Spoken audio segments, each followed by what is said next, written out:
you. Well, I never had theme music before. I kind of like that. It's kind of cool to be around so many smart people. I don't often have this pleasure. It's a little intimidating, to be honest. But I've never been to an event like this when people present these cool ideas, so I'm enjoying it. And so I appreciate the invitation, and hopefully you'll get a little something out of my presentation too, but it won't be quite like what you've seen before.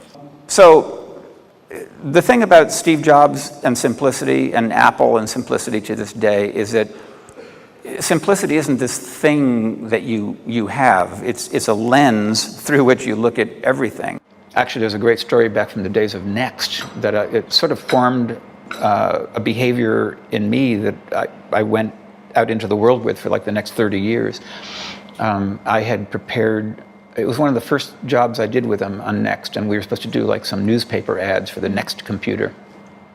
And we flew to California to make the presentation. I was practicing in my hotel room the night before, and that morning I had to impress Steve Jobs, and we had these mounted ads, and we were in the conference room before Steve showed up, and they were face down on the table, and then the account guy gives a little preamble, and then he says, Ken will show the ads. So I said, well, okay, well, where we started was this idea, whatever. And Steve just like shut me up in a second. He goes, just turn the damn ads over. He said, are you going to be sitting next to me when I read the Wall Street Journal in the morning to explain them to me? I'm like, okay. So I turned them over and we had a conversation about them. So in later years, I would oftentimes tell new clients that story and say, so in that spirit, here are the ads.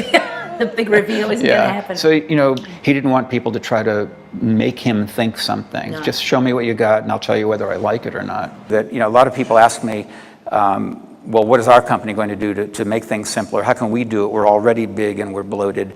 Well, Steve came back to Apple in 1997 after being away for 11 years, and the company was bloated and it was mediocre. And he had to attack it much as any person would today looking at their own existing company. And he was able to streamline and get rid of committees and do all those things that he's talked about. Steve said in 2010 at this digital conference that Apple has 0 committees. He was very, very proud of that. He said that Apple works like a startup, that in effect they're the world's largest startup. And he was really proud of that. And if there was one behavior that I saw in him over all those years, a consistent behavior, was when anyone started acting like they were working at a big company, he would swat them down very quickly inside Apple. And if we did something, he'd say, you're acting like a big agency and I don't want to work with a big agency.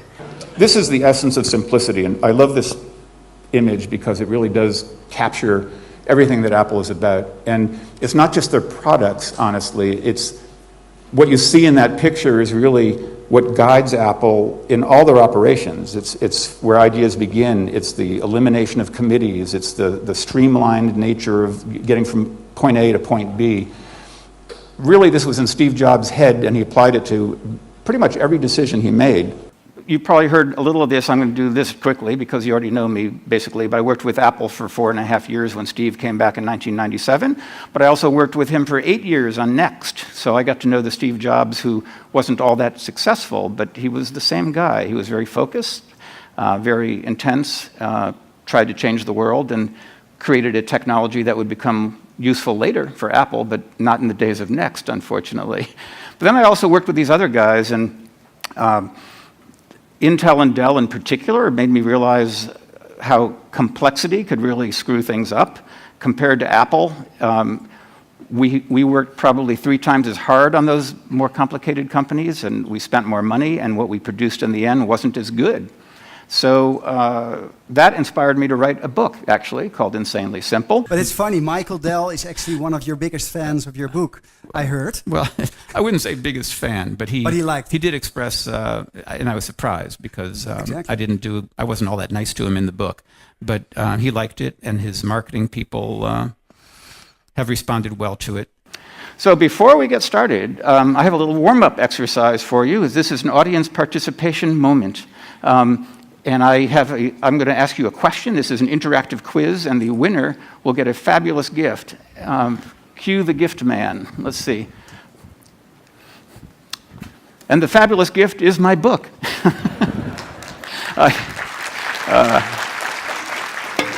I I really try to unload these things everywhere I go. I have a closet full of them at home. My story for Apple starts in 1997 when Steve came back. Wired magazine ran this somewhat famous cover because Apple was considered on its last legs. It was doomed. It was time to pray for Apple. Steve would say in later years that Apple was 90 days from bankruptcy in 1997, and yet when he came back and did what he did, 14 years later, Apple is the most valuable company on the face of the earth, which is pretty astounding. I don't think we've ever seen a company go from near death to most valuable in the world in 14 years. And it is my observation, personal observation, but I think simplicity had an awful lot to do with it. In 140 characters, what's so special about this ad? I think it captures the spirit of the company from the day it was founded and the spirit that remains today. That's great. And you were mentioning? What I was going to add was that that's not the version that aired. If you Apple fans might know that that was the voice of Steve Jobs, which didn't air. And that was something we recorded because we wanted him to do the voiceover. We thought that only he would have that kind of belief in the words. He thought they were so important. But he resisted, and we ended up using Richard Dreyfuss because... Again, Steve didn't want people to be debating whether he should be the voice or not. He wanted them to hear the words. And then there's this little thing. This haunts me.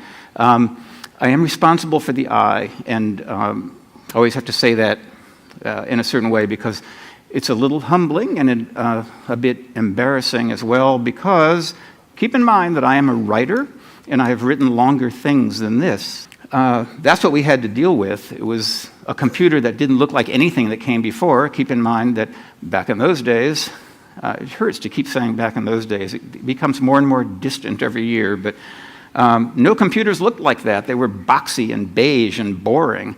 And Steve said, this is the first thing Apple's going to do after he comes back. This is going to change the way everybody looks at Apple. So he wanted every little thing to be perfect, which he did for every major product introduction.